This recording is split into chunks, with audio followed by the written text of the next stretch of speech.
Hey guys, Jason Silva here. A couple of weeks ago I received an email from a fan of Brain Games. Her name was Fabiana Fuentes. In that email she proceeded to tell me the story of how many months before she had suffered from a brain hemorrhage. She largely recovered from that when a few months later started to complain from terrible headaches that resulted in a diagnosis of a brain tumor, which was then subsequently removed. The operation has left her with limited mobility in one of her limbs, and yet, against the odds, she has actually recovered immensely well. However, living in Venezuela, access to basic therapies and medications is extremely restricted given the terrible policies of the government to create a kind of crashing economy, making basic goods and services unavailable to the Venezuelan population.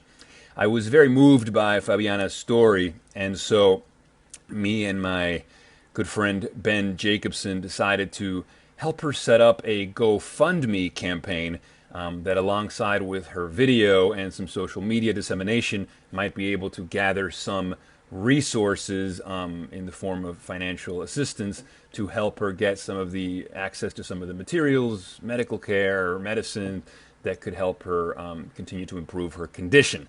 So have a look at her story. It's in Spanish. We're trying to get it translated with subtitles as well. And if you are inspired and moved as I was, perhaps you can donate some money to help Fabiana in Venezuela.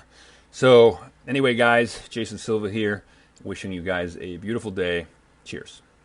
Queridísimo Jason, me fascinan juegos mentales. Gracias por mostrarme cuán útil es el cerebro. Soy Fabiana Fuentes, tengo 23 años, soy productora audiovisual. Desde hace un año tengo hemiparesia derecha, lo que significa que tengo paralizado la mitad de mi cuerpo derecho por una craneotomia. Todo comenzó el 26 de noviembre del 2014 con un ACV hemorrágico. Afortunadamente salí sin ninguna secuela.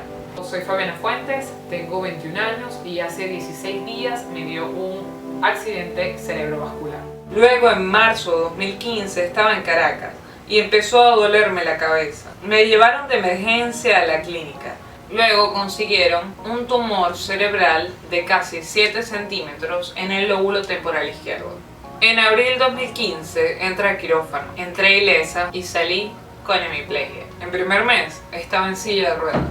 Ni mi brazo ni mi pierna derecha se movían, bailaban y me daban ataques de pánico cada vez que me sentaban cerca de la silla. Pasé por andadera, seguido de un bastón de 4 puntos, agarrado siempre con la mano izquierda, luego un bastón de 1 punto, finalmente camino cojeando pero sin bastón. Sin embargo, he aquí el problema. Ni en Caracas ni en Maracaibo existe la disponibilidad clínica para atender a personas que sufren lo mismo que yo. Hasta los doctores se van de a pocos del país. No hay luz o utilizan las cosas en los hospitales como si estuviéramos en los 90. Siento que están atrasados y, en definitiva, debe haber la fórmula mágica para mejorarme y volver a moverme y mi brazo y mi pierna se muevan como si nada hubiera pasado. Además, tengo una fascia mixta, lo que significa que me cuesta hablar en público. Espero tu respuesta en breve. Gracias.